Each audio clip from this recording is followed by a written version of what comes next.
He sits down and leans into the chair. What happened to me? You don't remember? I shake my head. Oh, that's a mistake. My inner ear swirls. It's only then I notice the two officers standing behind the doctor. One Army, one Navy. Like the nurse, they could have been whipped out of a 1950s movie. They're wearing old-fashioned uniforms, plain shirts, heavily starched, flawlessly pressed trousers, black polished shoes. The Army guy even has a folded cap slipped under his right shoulder board. Where's Rock? I ask. It's a private joke. None of them get it, of course, and it doesn't seem to help my predicament. The two officers don't show any emotion. Do you remember being arrested? The doctor asks. I'm not going to shake my head again. I offer a polite, no. Central Park? Do you remember running naked through the park? I can't help but laugh at the idea. Hell no, although that burst of emotion leaves me feeling dizzy. I'm careful not to fall off the bed. What about the aliens in Central Park? You were yelling something about space tentacles when they found you. Aliens? I ask, thinking this is more than a little ridiculous. Tentacles? You're kidding, right? What the hell am I supposed to know about aliens in Central Park? This is a psychiatric hospital. I can't imagine the doctor believes in extraterrestrials any more than I believe there are pink elephants floating through the sky. Any serious discussion about the existence of aliens drawing crop circles in Central Park is likely to end with me being certified insane.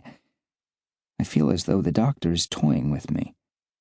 The scowl on his face says denial isn't helping. I'm damned either way. Sorry, Doc. I don't know what you're talking about. I really don't, but the look on his face tells me he doesn't believe me. You need to be honest, the doctor says. His eyes dart to one side, gesturing at the Army officer behind him. His voice softens as he says, I can't help you unless you tell me the truth. Ah, good cop, bad cop. He's siding with me, wanting me to open up to him, only I don't know what the hell he's talking about. And to me, that's the real problem. No one is ever sure of anything. I could be lying about this whole episode, and he'd never know it because he's not me. I could be telling the truth, but that wouldn't matter either, because it doesn't matter what I say. What matters is what he believes I'm saying. Him, me, the nurse, the officers. The only person that ever really knows the truth is the one living it. And sometimes even they're fooled. I'm not lying. I really don't know anything about running naked through Central Park yelling something crazy about alien space tentacles. What the hell is this all about? Was I messed up on drugs? It sounds like I was caught up in a low-budget porno. As my head clears, I start to get a pretty good idea how something like this might have happened. The nurse angles the bed so I can sit up. I close my eyes, ignoring the doctor as he continues talking. I need to piece together what happened from my fragmented memory. Sharon is a babe. She lives in the ground floor apartment directly below mine. We bump into each other in the laundry from time to time. And by bump, I mean she has a full bust and we've skimmed past each other awkwardly in the long, cramped, narrow basement laundromat. She's asked me for soap a few times, and once I bummed a quarter from her to keep the dryer running a little longer.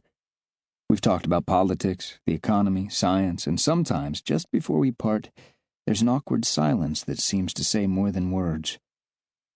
Sharon is easy on the eyes, even though she dresses conservatively with a blouse buttoned up to her throat or a turtleneck sweater.